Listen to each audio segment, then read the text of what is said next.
Well, we'll start with a little poem today. Not what you want to see. The Bucks just friggin' dropped 2 of 3.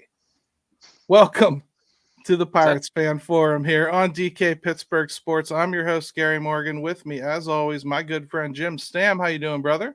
Good, man. I thought you were busting out a haiku or something there on me. I saw that Wiz Khalifa in the car with my wife. It's just rubbing off on me with the rhymes.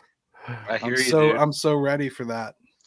Well, yeah. So we got, a little technical difficulties, and for once it wasn't me.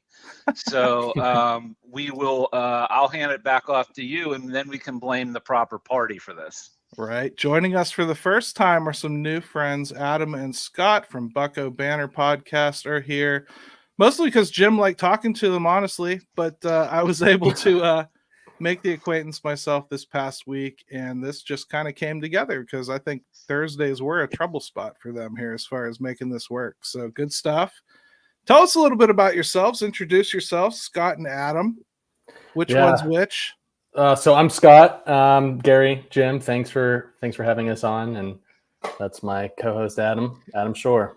Adam over here. I apologize for everybody watching for the delay. That's solely on me. I do not know how to use technology. And they're younger than us, I think, Jim. So I feel really good. I'm going to puff my chest out on Father's Day with my kid extra this week. They just haven't, like on Thursdays, I think they play, is it softball? Because you guys are still at that age where you can still do that. You haven't figured out that your bodies are going to break down very, very soon. And good. Enjoy it while it lasts. That's all I can say. Jim, it's coming. I get there an hour early to stretch. So, I mean, I got 2 hamstring sleeves on, an ankle brace. I mean, I'm getting there. You go straight from there, straight from that to throwing on your white knee brace and go down to Y and just school some high school kids at some basketball. So you're Tommy Copper or whatever. You're down there chasing around Le'Veon Bell at the LA Fitness playing basketball. I hear you. So why did you guys decide to join this ever-growing scene of pirate podcasters? I mean, is it just because they're starting to get exciting? I mean, you can't be doing it for fun because it's not fun as soon as you start interacting with some of the illustrious Twitterites. Yeah, go ahead, Adam. I was going to say we might be masochists. I don't know.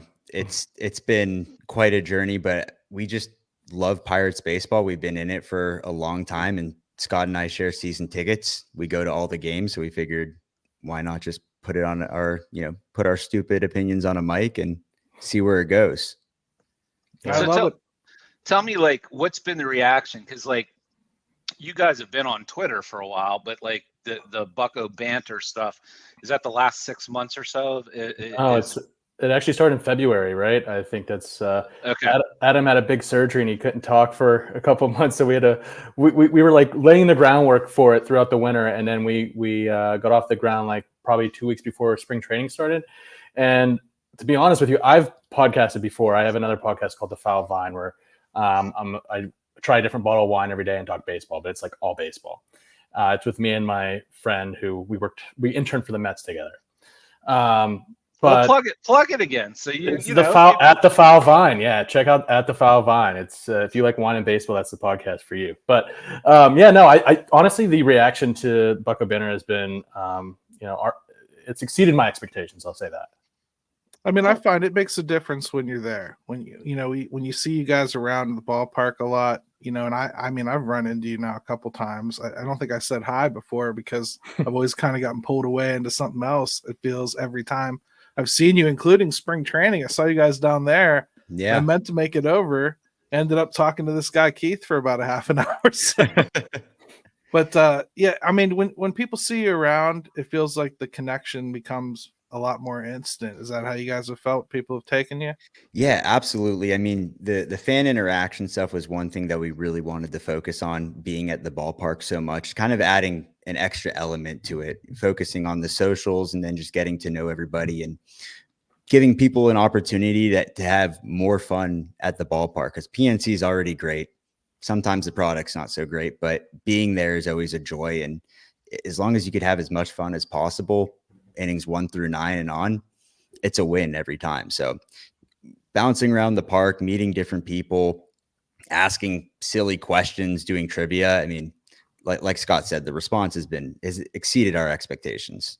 Yeah, and I think what I've noticed so far, early on here at least, pretty straightforward, honest opinions, like, you know, well thought out. That's what I like. I'm really happy to introduce more people to that. So if you haven't listened to them, give them a shot. Bucco Bantr, good stuff they're putting out. I don't know what your schedule is though. I'm not to that level yet. I just catch it on my reel. Yeah, we're every Sunday actually. We try to recap the week series and the weekend series. So we'll record Sunday night, and then if we have an interview, we'll probably do that during the week, and we'll throw that in separate. Yeah, good stuff. I think too, it's like, you know, Gary and I are always looking for like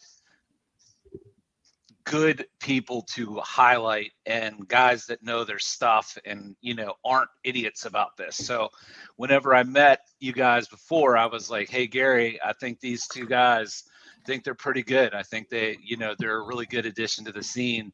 And so I'm glad we finally got you guys on, and maybe we can do something in the future too. Absolutely. Again, thank you for having us. The welcoming us to the Pirates community. I know there's a lot of people out there and a lot of podcasts, but we enjoy you guys, so it's an honor to be here. Well, it's not like we're the gatekeepers, but like it's just cool. Like, it's cool to try to amplify some guys that I think are trying to do things the right way. And, you know, we also see a lot of people, they kind of burst on the scene and they want like insta respect. You know, and like I never picked up any of that from you guys from the start, and I really respect that. So thank you very much for that. Good stuff. Look forward to more in the future. Plus, you smuggled Sax Boy across the border and somehow got him back across the border with no, you know, none of the authorities got involved. So right there, you get props. So. Thank you. I don't know how it happened, but I mean, we don't either. Yeah, so we don't either.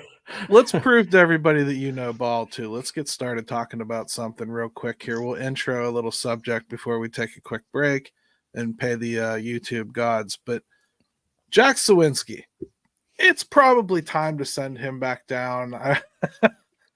What are we trying to do here? I mean, they're lefty hungry. They have problems facing right-handed pitching, and I think it's become evident.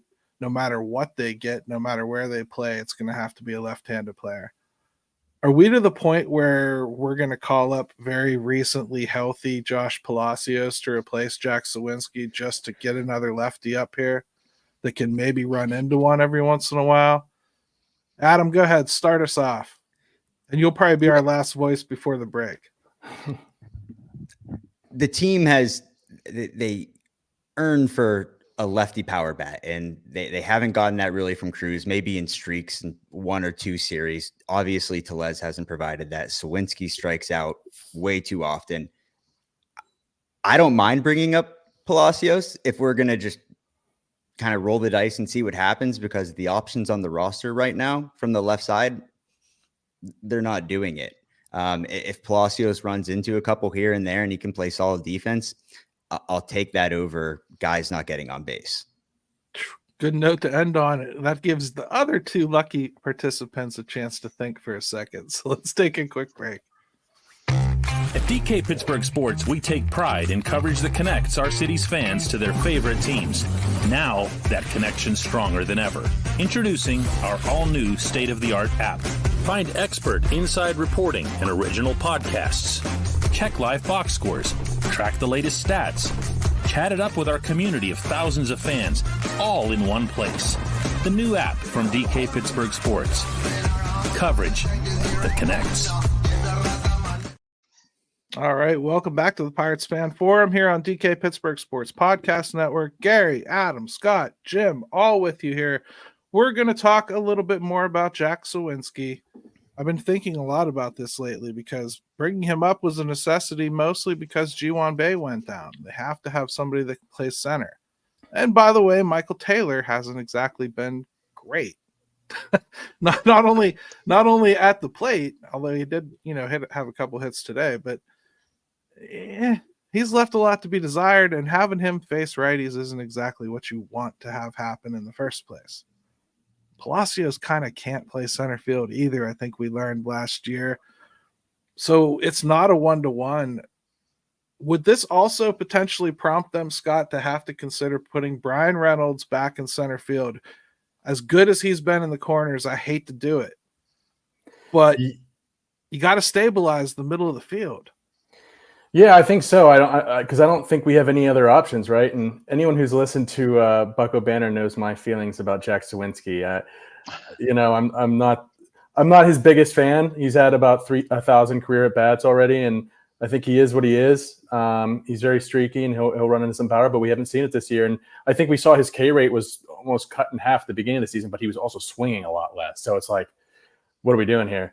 So yeah, I mean, we see it with, and I'm not comparing Brian Reynolds to Aaron Judge, but the Yankees moved Aaron Judge to center field because they had to, right, to stabilize their outfield. And they have Soto and they have Verdugo, and their center fielder started the season on the IL. So Reynolds being that guy who's been there a while, I think it does make sense to move him over to center, at least for the short term, to get a lefty or a switch hitting bat up the middle of the field. I mean, Jim, how do you feel about this? Because it wasn't like Bay was a great answer either, but at least it was worth seeing what he could do with a stretch of time in center field. We're kind of to the point where we need to start solidifying some things and making our acquisitions at the deadline easier to get.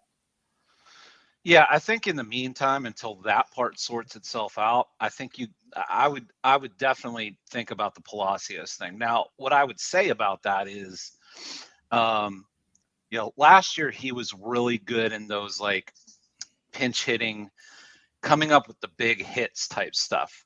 I think that's very hard to repeat on from a year to year basis. So like he could come up this year and not perform well in those situations. He just, it was his niche last year.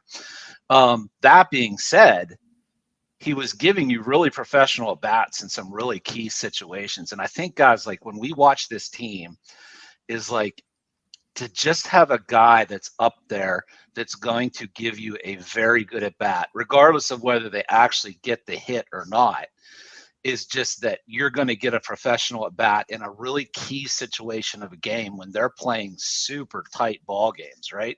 So if you don't have that, he's the guy I look to initially. And I would say that's just for now. Hopefully they want to look past that here before the trade deadline and upgrade even more than that. But right now, I think it's time for Jack to go back down. I know why he was called up in such a short time frame anyway, but it's just not there. And they're getting killed when it comes to like key situations. They're just not getting good at bats when they need them. And Peters, he suggests here, what about Gorski? We hear about Gorski a lot. I'm not going to do what everybody does and just tell you the K rate's scary and everything. He could come up here and mash. I'm not going to roll out that he could come up here and run into baseballs just as likely as Jack is to run into baseballs. I think he could do it, and he's just as streaky. Yep. My problem is he's right-handed. Yeah. They need a left-handed hitter. And I mean, at this point, that's why Rowdy Tellez keeps getting chances. Like, you have to have it. And they just don't. Yeah. And that's the thing with Rowdy is like, it kind of cracked me up the other day on the broadcast. They were talking like he finally he's back to being Rowdy. We don't even know that, right? Like he's just gotten a good week under his belt. It may go right back to what it was. I hope it doesn't. But to sit there and pretend that this is the Rowdy we're now going to see, who the hell knows, right? So, right.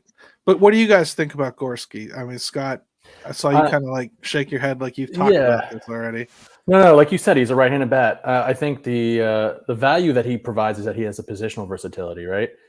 He can play some outfield and first base, but if I want to look for another left-handed bat in AAA, Jake Lamb might be another option. But then again, I think he can opt out in 2 days of his minors deal with the Pirates. So that doesn't seem like a likely option either. So I don't know. I mean, give him a shot, sure. But again, he doesn't provide that left-handed bat that we, badly need. Adam, how damning is it that in all of this discussion, we still don't even mention Canaan Smith and Jigba? I'd say that's probably an issue. I think, and that's another guy. He is who he is. He can give you some quality at bats here and there, and he can play decent defense, maybe take some bags, which they haven't really done at all this year. Which I was going to say with Gorski, I mean, it could add some power speed combo if he's able to stay in the lineup, but Yeah, I can't CSN. I mean, injuries aside, it's low average, not much power. I'm not really sold on him. Yeah, it's not been fun. I No. just I wish Gorski or Frazier would step up, because left-handed bat there that had some power potential at some point. Looked like he was on a track. If he was like doing what Gorski's doing right now, I'd be all over that call up. To me, it's the handedness. It really is. Because if you bring up Gorski, I wouldn't be convinced he's going to do better than Eddie Olivares right now. Right. And that's whose at bats he would take. Yeah. Or Connor Joe.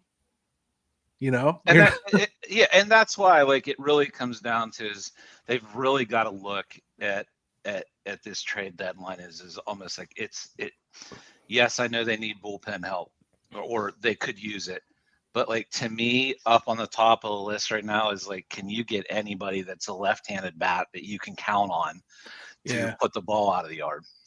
That's why, like, I'm increasingly falling in love with hoping San Francisco drops hopelessly out of it so that we can go after their first baseman. I think he's a perfect fit for this year, and I really, really would love to see it happen. Well, and that's such a problem too. Is like, I mean, we're all insane. We pay attention to the wild card standings, even though it's June 13th, and in the next month, how much is that going to even sort itself out? So you're going to have all these teams sitting there thinking, well, you know what? We can suck less than everybody else and make the playoffs. So, it's going to be tough. It's going to be tough to find something. Most years, I think there's going to be a lot of teams. Like right now, I think there's about, I'd say, 19 or 20 teams that I consider within that we're not 100% sure we suck or we're good yet territory, that purgatory of baseball. Mm-hmm. I think that's what teams are shooting for now. I think they've changed the trade deadline enough that the teams that aren't going to spend $400 million on their payroll, this is what they want. All they want is a chance to confess their sins and hope that that someone tells them to do enough Hail Marys that they make the playoffs and get one. I mean, you've got like the White Sox and the Marlins. The White Sox and Marlins end up being like the last two girls without a date to the prom, right? There's only two girls left, and there's 30 dudes, right? Like, so all of a sudden they become a lot hotter and a lot more desirable at that point. They're just gonna have dudes banging down their door because, like you said, Gary, there's so many dudes or so many teams, you know what I'm saying, that are gonna be like hot for anybody that they've got left. Oh man. Hey, what do you say we have the triumphant return of Call Your Shot this week? Because we got a hell of a response after last week's little segment where we called people out for not calling them, right? Let's make sure we hit them. Yeah, it was like a mild public shaming of I was like, come on, participate. That's what the show's all about. All right, let's do the first one right here.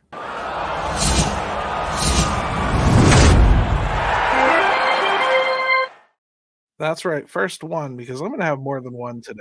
They're pretty a few of them, and I want to make sure that we get everybody shopping over at Shopkins, our sponsor for Call Your Shot. They're going to give you a special discount code for getting your question on here today, and a lot of these are really thought-provoking. This one really, really hit me in the face.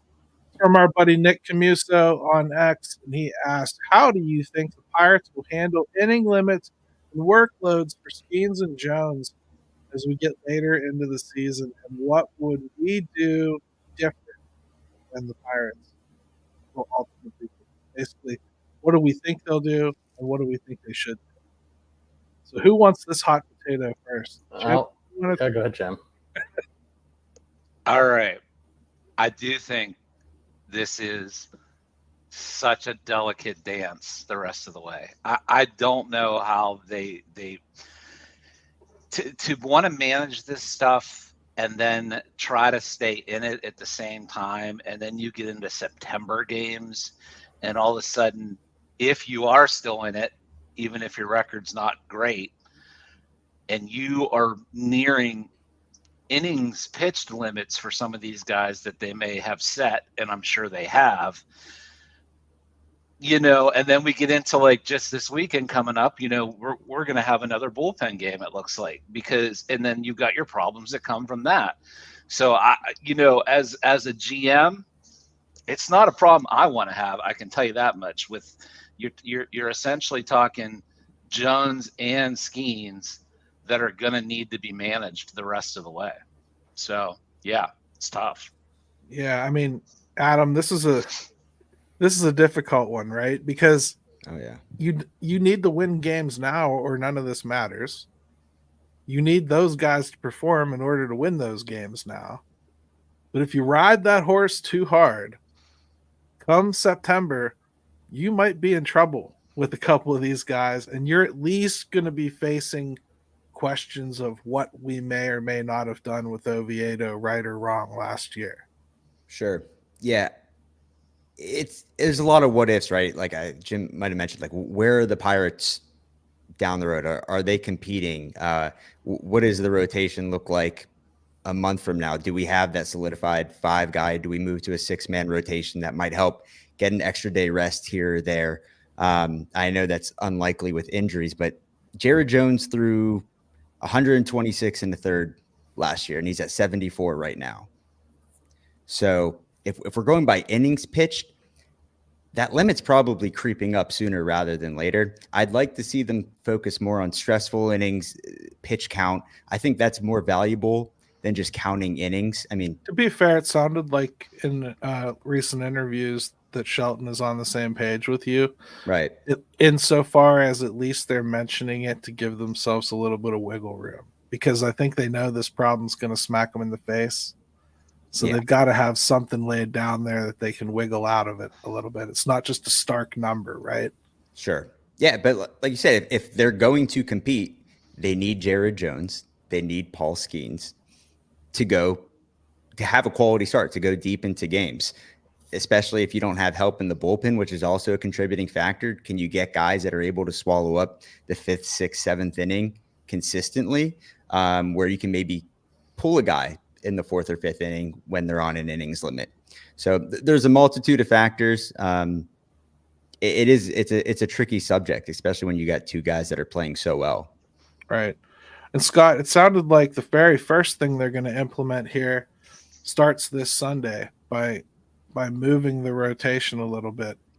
They're trying to make sure that from now on, Jones and Skeens always have 5 days rest. So there will be no more stretching them up to 4 days rest, at least the rest of this season goes. And for what it's worth, they've also mentioned countless times they do plan on both of these players finishing the season at the major league level. So there has to be some kind of a forecasted out concept for how they make that happen, right? Yeah, absolutely. Echoing some of what Adam said, I mean, what is this rotation going to look like in a month? Like, you got to account for injuries. A lot of major league rotations go through like 9 to a dozen pitchers a year, right? Is Marco and Martin going to be healthy? I don't know. Can we stretch it to a 6-man? I have always been a big fan of putting more of an emphasis on pitch count, like Adam said. For instance, Jared Jones' start up at Citi Field. He was on his first start on 4 days rest. I think he had like 59 pitches through 5 innings. Those are pretty stress-free innings, I'd say. He probably could have started a 6th inning. We can place less emphasis on that innings count. And I don't know if that innings count has been made public yet or not, or what it is for Jared or Paul, because I think they both threw around the same amount of innings total last year. I think Paul had like 122 at LSU. So, I mean, it's a tricky situation. Whether they skip starts or they're able to stretch it out to a 6-man rotation, we'll see. I'm not sure what they're going to do, but I know one thing: I would try to put more of an emphasis on the pitch count rather than the innings count. Yeah, I think that's fair. And what will be really interesting, guys, is if we are sitting in September, say September 1st, and they're like 4.5 games out of a wild card spot. Yep. Then all of a sudden, are you starting to think about, well, can you sell it to the fans that you're not going to let them go? When I say them, Jones and Skeens, that you're going to be looking to the next year already. I don't know. Could you sell it to Jones and Skeens? Probably not, but they had to do it with Strasburg too. So these are just the conversations that can come up later. It's another reason why I had someone look at me the other day like I had two heads when I said, hey, at the trade deadline, you might want to look at adding a starting pitcher.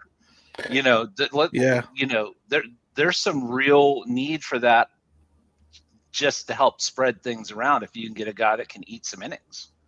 Yeah, I just want to reinforce like something that I had kind of just flippantly said to Scott, but early on, like in the interview process with both Skeens and Jones, they were both questioned on innings usage. Like Jones, after that start in New York where he got pulled, someone asked him how it was. He was like, deadpan. Yeah, awesome. They want me to last all year. We have a plan. I want to get to the end, right? So right away, they know they're shooting for the whole season, right? So like I'd imagine they're kind of along this ride, kind of argument free, trying to make sure that they last the whole season. Paul Skeens said the same thing in spring when he was only getting like an inning here and there. He goes, "Oh, we have a plan so that I can make it all season." They've mentioned it on their own. The team's mentioned it a couple times. I have to imagine there's a plan. This is not the plan I thought we'd see. They're already letting them go a little bit longer than I think I would have if I wanted to try to artificially siphon their innings off at the beginning. That said, they wouldn't be as impressive if they did what I just suggested. So, right. I mean, it is what it is.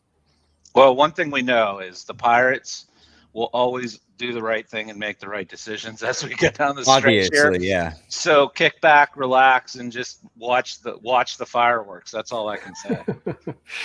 All right, so let's do a bonus call. Let's do a bonus call your shot. What? Rosati with the same comment.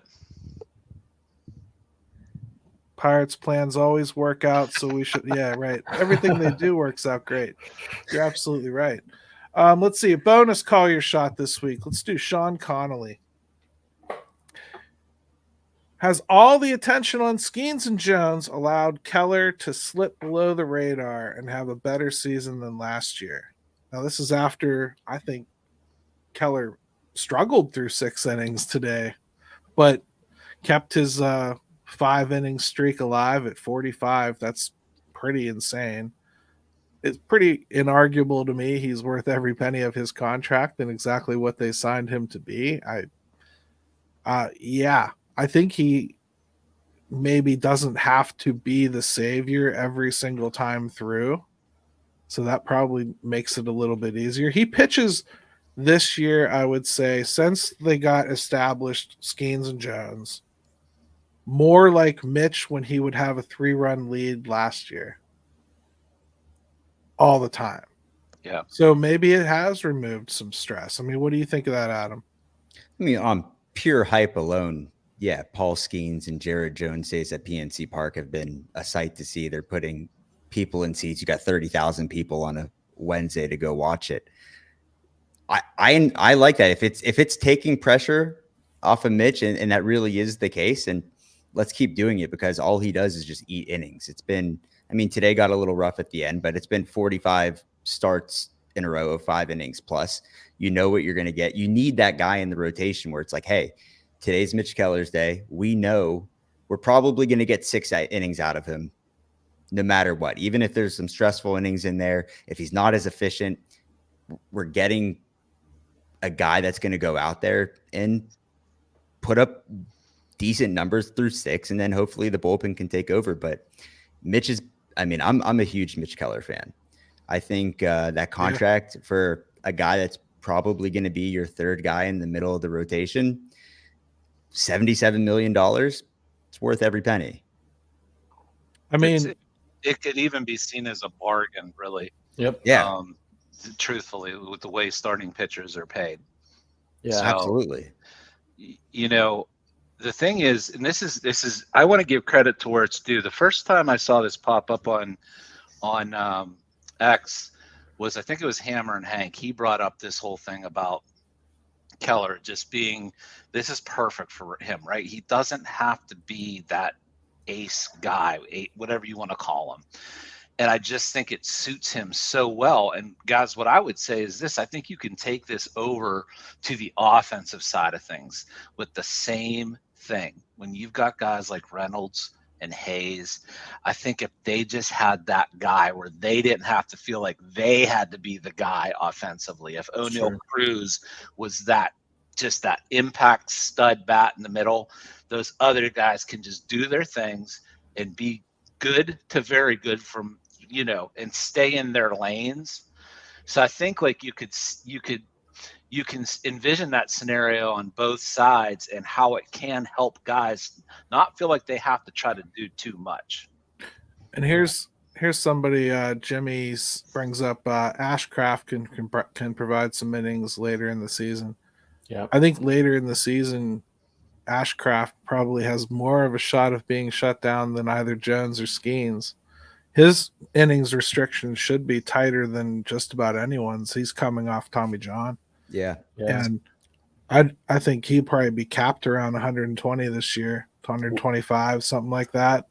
He'll be well done pitching by September, I would imagine. Yeah, we've actually talked about him a lot on Bucco Bantr as someone, if he's going to have a strict innings limit, which we expect him to, he could be someone that could come up for 1 inning stints and provide some value in the bullpen. Yeah, we've mentioned that too, Jim, a couple times. Actually, Jim and I thought he'd be good to come up for a spot start here recently, and I think they really could use him in that application right now. They've got him nice and stretched out.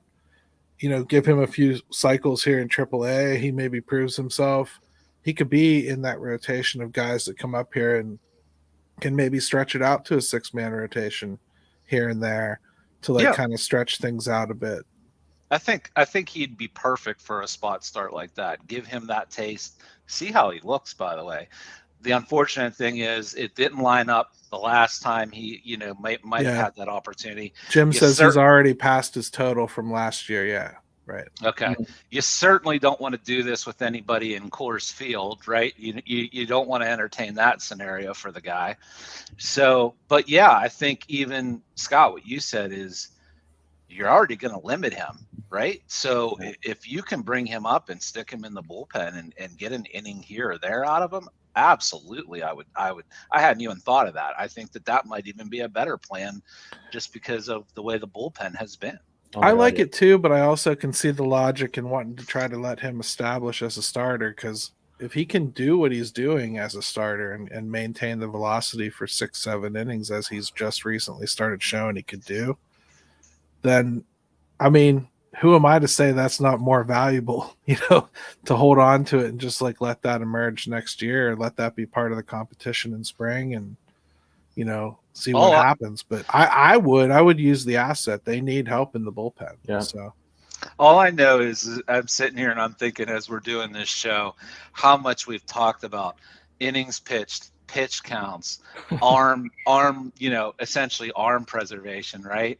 I can only imagine if someone that hasn't watched baseball in 30 years would watch this show today or listen to it, their heads would explode because people that haven't watched baseball in 30 years are routinely finding obscure shows about the Pittsburgh Pirates on YouTube.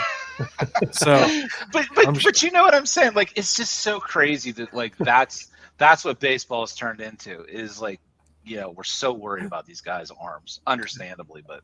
We are, but then we're also at the same time, I think, all starting to come to the realization that we really and truly do have to start considering some of these guys we're counting on are going to need pushed a little bit, and they really could get to that Strasburg moment, if you get say you luck out and you really do have that deep playoff run, that's way cart in front of the horse, but you get to that point where you're in an Arizona position, the ideal makeup of this team makes those 5-game rotations incredibly doable. You should be able to win any 5-game series with those 3, right?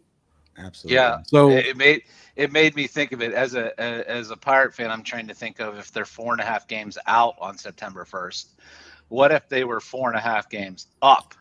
And then you've got to worry about finishing September then getting into the playoffs and trying to manage that with these guys. Right. Yeah, that's it'd be a great problem to have, trust me. But I can see where that would add another layer of difficulty to it. It does look like Martin Perez is close to coming back, though. And it does look like Marco Gonzalez, they for sure plan on coming back, and just threw some balls off a mound.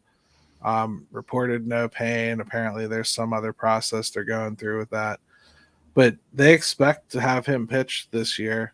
So, and they expect to get Bucco back as well. So,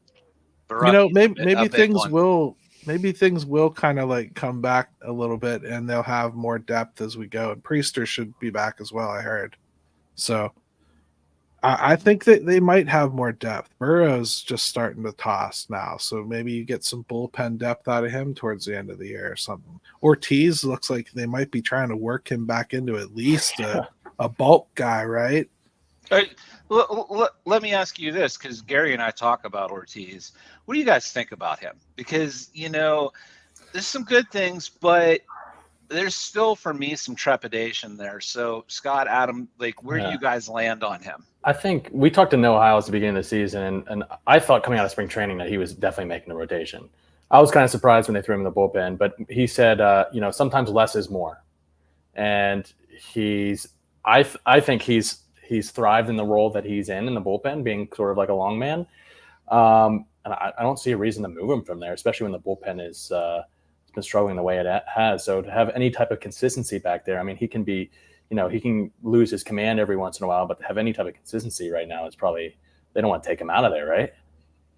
Yeah, I don't know about you. He might be the most capable of giving them that bulk guy that, right. If he's going to perform like he just did in that last outing, that we were all there for, except for you, Jim. You had to bail last minute, huh? Yeah, dude. But yeah, if he can perform like that, killing me. That's kind of hard to just banish back off to the bullpen, because the way they were using him, they were only using him once a week anyway. You might as well get, a little stretch out of him at least. So Adam, treat him like that. Yeah. Are you a believer?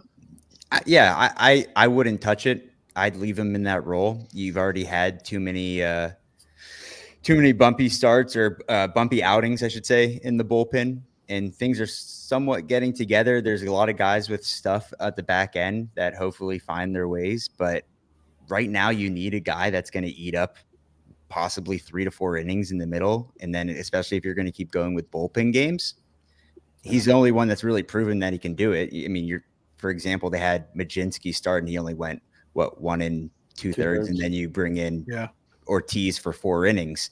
That's the guy that you trust. That's the only guy that you probably think could do it right now without kind of totally losing control. So yeah, I wouldn't touch it. Let's take a quick break again, and when we come back, let's ponder this question during the break.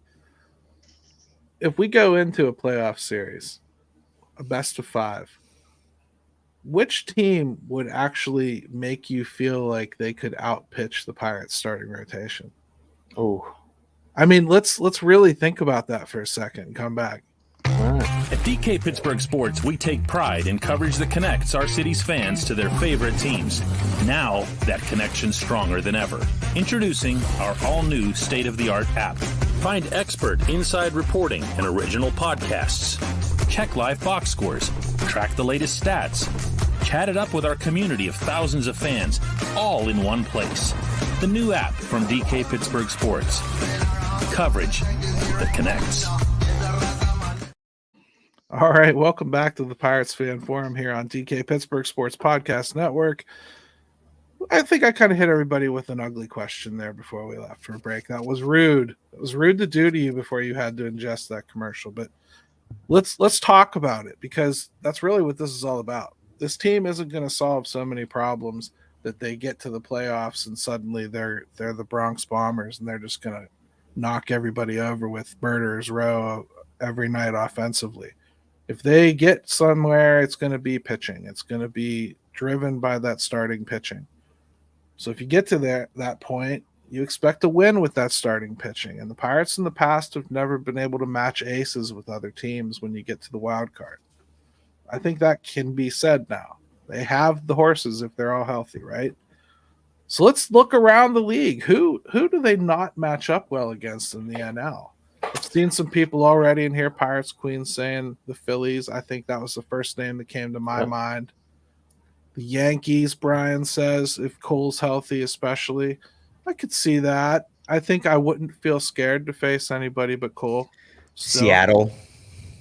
Seattle, young, untested in the playoffs. Yeah, just like the Pirates. So, yeah, you could put them on there. I think the Dodgers, too. I mean, just with the top of the rotation, if Glasnow, Yamamoto, and Bobby Miller, or Kershaw is even back, I mean, that's a pretty I think, aren't they getting May back, too? And they're getting May back. Yeah, they have a lot of options. That's a scary part. So the LA could really be scary. That's it.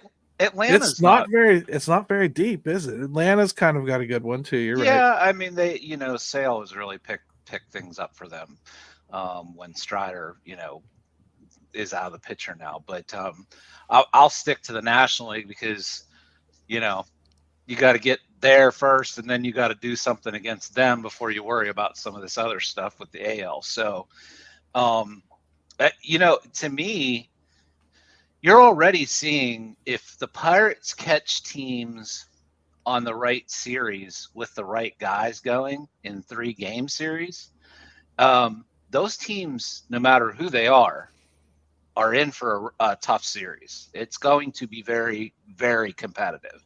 Now, as we just saw, was it the Dodgers series? They got, was it Jones, Skeens, and Falter, right? So you get two of those in those series, you got a real shot. I think they can match up really well with a lot of these teams. And they space the playoff games out too, to the point where like 3 or 4 man rotation's all you ever need. 4 is worst case scenario if you're one of the unlucky souls that gets like back-to-back games twice in a span of 5 days. Then you tend to do that. But for the most part, they space them out. So you really can get by with 3 if you're really, really itching to make that game 5. That could be Skeens, no problem. I just think like they're very competitive with just about everybody. If you can get into the dance, there's a good chance they could pitch their way through this playoff. You know what I mean? That's the kind of encouraging part of what they've put together. It's woefully short offensively, but that rotation makes them serious. Well, the wild card now, it's 3-game series, right? Mm. Is it not? Yes. Yep. Yeah. So you know what yeah. If anybody knows, we do. How nice that is. But if you are a team that's in the Pirates, if they were even in this scenario of making the playoffs, would be in the wild card in some way, shape, or form. You wouldn't be thrilled about who you're going to have to face in those 3 games potentially. So, and then you worry about things after that. Just getting past the wild card round would be really, substantial. That'd be something already, right? And a lot to ask for this season. I just think like when you talk about like what they've built, we try to take the pulse of where this thing is every once in a while. I think you and I, Jim, and I won't speak for you guys. I actually kind of want your separate opinions on this. But we've always kind of felt like as this pitching staff developed, so too would this build, because that was always something that we felt they were going to fail at. Even last year, we kind of had conversations about we don't think they're going to put this together the right way. So to have it come together the way it has, I think it shocked us and probably upped our expectations a little bit for where they can take this thing. What about you guys? Yeah, I mean, I think pitching was the last thing I thought they'd develop first, to be honest with you, with their recent history. So surprising to me, too. I thought we were going to see this team come together offensively and then adding pitchers here and there because they haven't been able to develop them. So I guess, you got to start developing some of these upper-level bats, which they don't have a lot of right now. I'd agree with that. Obviously, going into spring training, it was kind of a crapshoot of who was going to be there. And then obviously with Keller, the emergence of Falter, Skeens, Jones, they're so close. But as long as they hover around that 500 mark, it's going to be the question of like, what do we have? What don't we have? Are we good? Are we not? Like the pieces as Pirates fans, we know are there. I mean, Reynolds, hopefully Hayes. I mean, talking contract wise, Hayes is there for a while. The emergence of Nick Gonzalez, you have guys that can make it happen. It's just, what are you going to add, to the equation that's going to finally make it click? And right now it's kind of hard to see that, as long as we're kind of just teetering this, mediocrity. Right. Well, Jim. Yeah. I was just gonna say that the irony here is that the pitching is supposed to be the hard part. The starting pitching is supposed to be the hard part. Yeah. That's hard to figure out and hard to acquire. And here they are with it in the starting pitching scenario. So that should be a good thing. But now they're short on the other side, right? You don't have much to pull from and call from. You've got guys that just aren't taking that step, or they've regressed entirely to the point where not only are they didn't take a step forward, they are stepping backward, and then you're wondering, are they even serviceable enough, let alone progressing. So my only counter to that is, and it's not that it's not factual what you just said, as far as like not thinking we see any bats coming. I just want to put myself back in April, where my brain was. And I want to think about how very confident I was that Nick Gonzalez was going to figure it out and come up here and be a bat that I got pissed off when he wasn't in the lineup. I just want to think back to like how I felt about him in April, because that's how I think about Leo Verpagero right now. Why? Because right now I'm looking at a lineup that doesn't need him, because Nick Gonzalez is hitting. So out of sight, out of mind. I quit talking about it. I quit worrying about it. But he's not done developing. He's only 23. There's a lot of kids like that I think still could kind of emerge. Chang hasn't really made a move since he got added to the 40. He's a guy that definitely could. So there's still some stuff down there. Like I'm not pulling my hair out about Termar yet. Just turned 20 like the other day. Charles McAdoo. Yeah, McAdoo's hitting. Like Jace Bowen's a guy that could kind of come out of nowhere. Matt Gorski's a guy you could just come up and throw up here and see what happens for a minute, like Bly Madris. Yeah, Termar is not somebody I'm worried about, only because like he was a little ways away regardless. So I can accept that. I guess like from my vantage point, I'm like, I want something a little bit more I could, as much as you can in baseball, count on, right? Sure. Like, yes, there are some things that you can point to and say, okay, well, this guy still has some ability. He's still going to develop. You just wanted it, for me at least, to be a little bit more solidified than that, because the pitching is here. Well, speaking of something that still has to develop, that's kind of already here, Henry Davis. Oh boy. Okay. Now they may have made a mistake bringing him back up. They may not have, because I think the things that he needs to learn almost need to be learned up here. I think he's gonna succeed if they put him back down in AAA almost right away again without making a single change. I think he needs to learn up here what works and what doesn't work, and what they're going to do to you and what they're not going to do to you. They need better hands-on up here. They need better hands-on coaching up here with a guy like that to help him out, because this is where he needs to learn those lessons, not in the minors. That said, Jim, they're going to get somebody at some point up here that's hitting better than the combined effort of him and Grandal, right? Well, it'd be hard not to. I was sitting there thinking today, I'm like, the last 2 years, offensive output from catching, it has been so god awful. I mean, not even to the point where, because everyone talks about Endy like we should have started the base of his statue already. I thought he just destroyed Major League Baseball before he got hurt last year. Absence makes the heart grow fonder, I suppose. You're looking for that. He's the next backup quarterback we want to put in. But yeah, geez. Henry to me I am fully on board with, I think if you send him back down, he'll hit. He will. Henry is dealing with things, and he even admitted this the other day, that like he can let things carry over from a bad game. And what that tells me is, and I think we already knew this, guys, just from watching him, is he presses, right? He's somebody that looks like he's pressing. And so Henry's got to get right between the ears too. And I think maybe this is what ends up happening with these highly touted, high draft pick guys, is they have some of them ever really failed before.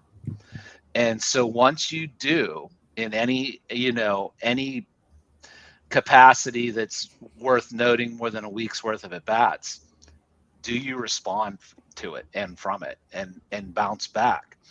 And I think that's where Henry's at. I really do. I think a lot of it is between Henry's ears. I mean, Adam, you've been around for a while watching baseball. You already said that. So let me give you a common fan take on somebody like Henry Davis, right?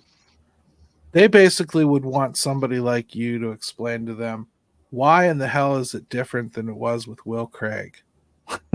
Why did he only get like 60 some at bats to show he sucked, but Henry gets time and chance after chance? What's the difference? How do you explain that to somebody? That's a good question, Gary. You can give it to your partner. I do it all the time to Jim. I mean, Scott, feel free to jump in. I think it's the he was 1-1. Yeah, he's 1-1. It's also the period that we're in right now. Yeah, where everybody talks about a rebuild and building pieces, and I think people are kind of getting sick of wasting time. As Pirates fans, we've seen it a lot. I mean, you can kind of just get used to seeing the same thing over and over again, but you're in a period with Skeens, Jones, you're signing guys to contracts, and then 1-1 comes up and he can't put it together. So it's immediately, hey, let's go on to the next thing that works to keep pushing this thing forward. Right. I would 100% agree. It's between the ears with Henry to a certain degree. Obviously, there's mechanical flaws. I mean, you could draw a line straight down the middle of the field. He hasn't hit a single ball to the right side. Right. And there was some minor differences in his swing or his stance when he came back up. The bat's a little bit more flat on his shoulder. His stance is a little bit more athletic, but when you let things carry over, when you're not having the success and he's ultra competitive like he is, I mean, I'd agree, Gary, that you want to see the success up here and let him figure it out, because you send him back down again, it might be over. I mean, I think it's probably premature for it to be over, but I do think you start to get into Joey Bart territory pretty soon if you start playing yo-yo games with him, right? And here's the thing, and Scott, this is what I can't get past. Yeah. He has sucked. I get it. He's really struggled. I think consistently playing him, making him face these guys, both lefties and righties, forcing him to just live in the suck a little bit is something that you almost have to do. And I would normally not recommend this, but it isn't like Grandal is hitting either. Sure. Okay. How much do you buy into Grandal being some kind of pitching Jesus, which I've never heard until the Pirates signed him, by the way. Never once did I hear Grandal is this God pitching Jesus. I just don't see it. Okay. Yeah, granted, these older guys like throwing to him, but how much importance do you put in that? Because to me, I'd rather play the rookie that isn't hitting versus the old guy that isn't hitting and can't run. I mean, he's clearly not Austin Hedges, right? Like Austin Hedges, you could call it pitching Jesus, I guess. I don't know, but Guardians do, right? They do. But yeah, I mean, I agree with you to an extent on getting him those at bats. You saw the Yankees do it last year with Anthony Volpe, and Anthony Volpe didn't hit the lows that Henry is hitting right now, but like he played through it, and look what he's doing this year. And he learned from playing through it. So, I mean, I think, back to the original question too, about him being 1-1. I mean, also you start the season with Andy Rodriguez out for the year. So it put even more pressure on him to develop.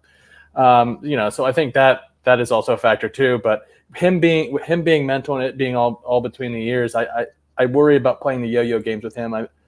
I've seen that happen to other prospects where it just kind of hurt them long term, going up and down. And of course, he's going to probably be successful in AAA, like we just saw. But I think he needs to stick it out up here, and he needs to get more at bats.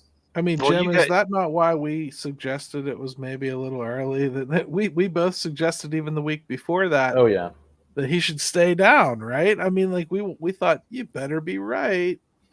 Yeah, right. Yeah. You guys have had Travis Snyder on. He's talked about this.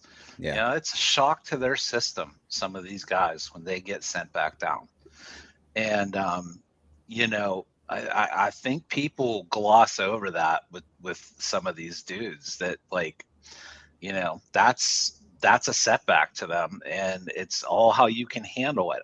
I happen to think at this point, and I think Shelton even alluded to it. I was reading a comment where he was basically saying we're just going to run Henry out there and give him a little bit of a leash, and that's what I would do. I don't think there's anything more than running Henry out and letting him play, and if he falls flat on his face, so be it. Sending him back down, bouncing him back up and down. The mistakes are the mistakes. We're here now. I'd play him, and I'd play him a lot and hope that he figures it out. That's really what I would do. All right, bonus call your shot number 3. Damn. Graves asks us, and I'm going to abridge her comment here a little bit, but I get the gist of the question. O'Neal Cruz, Henry Davis, or anyone we want to pick. Which current player is most likely to regret not moving positions earlier in their career? This is a tough one. Because, first, the assumption there is baked in that O'Neal Cruz or Henry Davis should be playing somewhere else, right? Boy, I think it won't be O'Neal Cruz. This will be my answer to the O'Neal Cruz part. The only reason it won't be O'Neal Cruz is because you can't point to me one player that has pushed him in the slightest to take shortstop from him. If I had saw somebody like that got glazed over because he was here, I guess I would go, okay, yeah, he was really refusing to move. You can't point me to anybody that's even slightly nudged him off of the position since he's come up. And they had an entire year to try to find one. So to me, I don't think O'Neal Cruz is going to regret it at all. I also think O'Neal Cruz will naturally have to move. Because even if he manages to be okay doing this, he ain't going to be able to do it as he continues to bulk throughout the years. So eventually he'll have to move off of it and probably to DH or first base, like everybody's always wanted.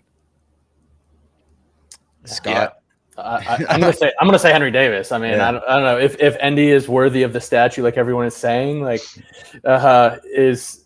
Should Henry have taken outfield more seriously, or I don't know not that he wasn't taking it seriously. Well, just the base of the statue. Yeah, it might turn out being for Rowdy Tellez. I'm not sure. Oh, if Ben has anything to do with it, it will. Yeah, it'll be a snack machine too if it's. We'll have ho-hos pop out of the bottom of it. Now you've got my attention, actually. It'll be right out in center field where Jim sits. And he'll just be like, "Yeah, that's all me." So what do you think, Jim? I mean, anybody out of position, anybody should move. I think Jack Sawinski's a guy that I think they should have considered first base with a long time ago. Ooh. Well, if they can't hit, does it even matter? That's the question I would bring up is, if Jack can't hit, if Henry can't hit, does it really matter where they're playing? At least with O'Neal Cruz, is even as let's talk about O'Neal Cruz for a second, just because it's not that he's bad, it's just that he's not been as good as we wanted him to be, right? I've never had a 10, but one night I had 5 2s. So, it's just that's the thing with O'Neal Cruz and I maybe I'll hijack Graves' question here and turn it into this. with Henry and O'Neal Cruz is who was more important that they succeeded, which one is hurting them worse, or however you want to look at that. That's because both those guys were so critical. O'Neal Cruz needed to kind of be the guy, right? He needed to kind of be the dude. And Henry was going to solve the problems at catcher, and he was going to be our Buster Posey type guy. I see it as O'Neal because they need the lefty power so bad, and they have other sources for right-handed. Right. But yes, the catching situation needs addressed. I mean, like at this point, I'm already like finding my eyes drifting down to axial plaz. I'm like, hey, how you doing down there, man? Like, you look pretty good there a couple of years ago. I remember. Don't skip Abraham Gutierrez. Come on now. We're going back to the bar now. Gutierrez, yeah. I mean, to me, if Gutierrez was an option, he'd have been up here instead of Coke, right? I mean, like, or Coke, whatever. Yeah. Part of this question started with Grandal, so let me go back to there. I did see a stat, and I'm going to throw this out there. We need Josh from Bridge to Bucktober for this one. I think Grandal are the Pirates 15-5 when 15-6 now. 15-6. Okay. So, but what do the numbers look like behind that, right? Is that just is that happenstance? I mean, did I not just say he was pitching Jesus? I mean, like, well, yes, but I want proof, Gary. I know it sounds good, but I want to know, like, ERA. Hey, Yadier Molina got this treatment all the time, right? This team talks about catching, though. They do. They talk about catching like you had to go to 12 years of grad school to do it. Like it's catch the ball. Like this guy's throwing it 100 miles an hour. Do you have the coordination to move the glove in front of it? You're a catcher. That's that. I mean, like at some point, I can't wait till robots take over, and that's all catching is catch the damn ball, and then they can back up and stop getting catcher interference every 2 minutes. Yeah. Ooh, still they fresh. Can just go back and receive a baseball and throw the baseball to second base that the guy's trying to steal, and that's it. Because like, how many sucky players have hung around in this league because catching has become some kind of like otherworldly skill, because you're basically literally openly trying to cheat the umpires. Yeah. Like, how is that fun for the game? It's stupid. 80% of catching is framing now, if that gives you any indication of like how they stress the position. And next thing you know, you're going to be catching in front of the batter, so then you can really steal a strike. So you just catch in front of him, and then he can just hit you from behind, I suppose. So, the catcher interference stuff is just going to get so ridiculous. You're going to go up there in like a full Halo outfit. I actually think that might be on Florida's new execution method law that they're going to try to pass. Doing like, one of you's from Florida, so it's true. They're that nutty down there, right? They're still using the chair, right? I'm sure. Absolutely. But I all jokes aside, we had Comedina on. And he kind of made the same point, Gary. It's like, just throw a guy back there that has a really strong arm and can catch the ball. And then that's what the catching position, turns into. He's on the other side. He's a catching coach. He's a bullpen guy. He's all into the art of catching. But we asked him about the ABS, right? Eventually getting to that and what he thinks, the future holds. I think he made a really good point. I mean, it might be a little bit extreme, but his view is hitting would be impossible because these guys at the highest level, these pitchers are so good, they're so crafty that you're going to be getting 95 mile per hour sliders at the top of the zone that are, clipping the edge. And it's just, you're not going to see any hitting anymore. They're going to find a way to maneuver around the system to make it work. It's a 3D zone. Their advantage. Right. People don't really realize is, I know they come up and show that every once in a while on TV, the 3D zone, but that's what the ABS system actually reads.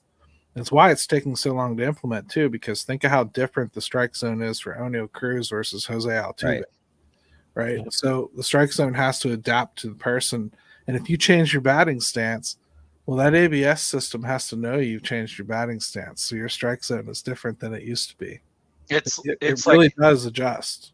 Wow. And if Henry Davis sits any lower in his stance, Just keep getting low. Right. you just keep getting Yeah. low. He Low looks is- like he's using a squatty potty.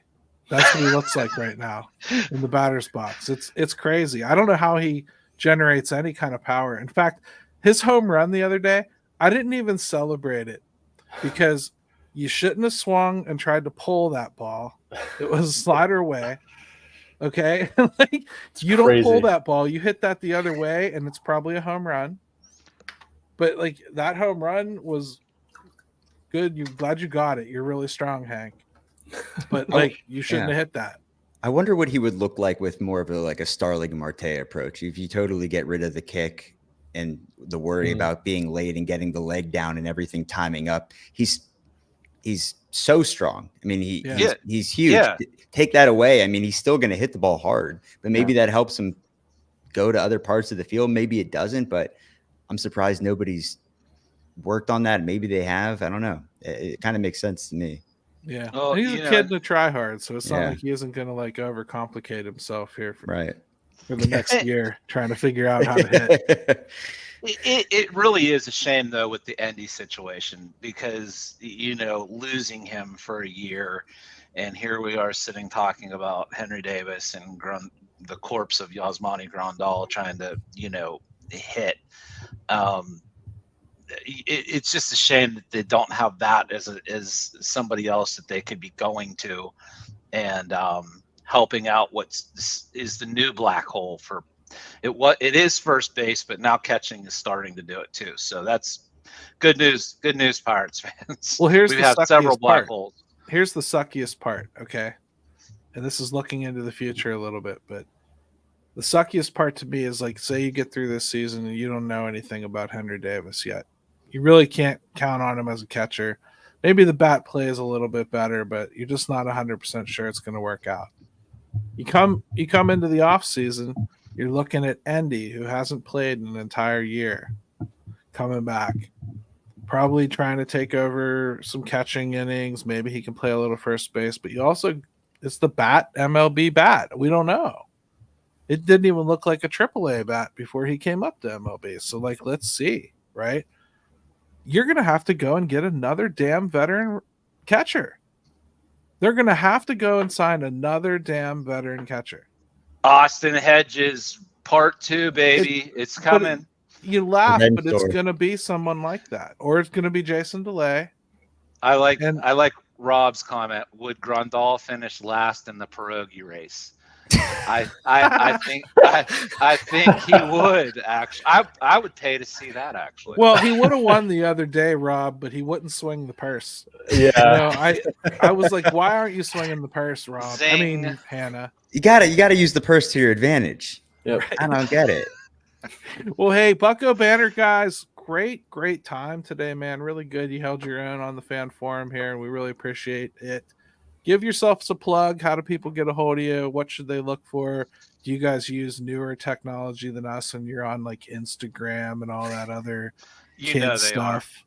Absolutely. So you could find us on Instagram at Bucco Bantr. It's BuccoBantr, no E in the banter. And then on Twitter or X at Bucco Bantr Pod, and on TikTok at Bucco Bantr. We're pretty active on all of them, but we love engaging with all of Pirates Twitter in any way that we can. And then most of it at least. I will say most of it, like 95% of it, 90 to 95%. And then, you could find us at the ballpark too. We're there most home games, and we're constantly doing giveaways or just talking to fans or just having conversation. We love meeting new people at the park and just getting to know Pittsburgh Pirates fans and kind of building that community. They're much better than we are. Oh yeah. You guys had that giveaway that day. I was at the ballpark, and Adam, you were carrying around that envelope.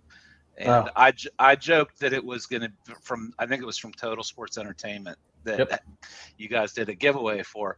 What was in the mystery envelope? I joked that it was a Josh Van Meter signed photo. It was Kai Tom, actually. Oh, even better. It was good. It was a Brian Reynolds signed photo of him after a walk-off win. And it was kind of, so we're actually, cool. I'll plug this too. Every home series from here on out, we're working with Total Sports to do a giveaway. So they're sending us a lot of memorabilia. We had a Key Brian Hayes signed baseball, the Brian Reynolds signed baseball. Then we waited about 2 to 3 weeks, and then we gave away a Jack Sawinski signed baseball. So, if you find us at the park at a home series, we're likely walking around with memorabilia that we got to get rid of. So come find us, and maybe you get your time to shine. Hey, sounds good. They got the little mic out all the time, and they're running around out there doing little quiz shows and whatnot too. That's pretty good stuff. Check them out if you can. Good stuff. I think they're available just about anywhere you can find this show. So if you found this one, ask your grandchild to show you how to find their show and listen to that a little bit and and enjoy it. And hopefully we get back on the horse here against the Colorado Rockies. Pirates can use a team that doesn't know what they're doing. And hopefully somebody has a talk with a couple of people there about trading for some important talent that they might want to get rid of too. Let's hope that's going on. So without further ado, let's toss it off to our little buddy, Ben. Let's go, Buck! Yeah, buddy. All right. See you, everybody. And thank you, guys. Thank you, guys. Thanks for having us. Thank you.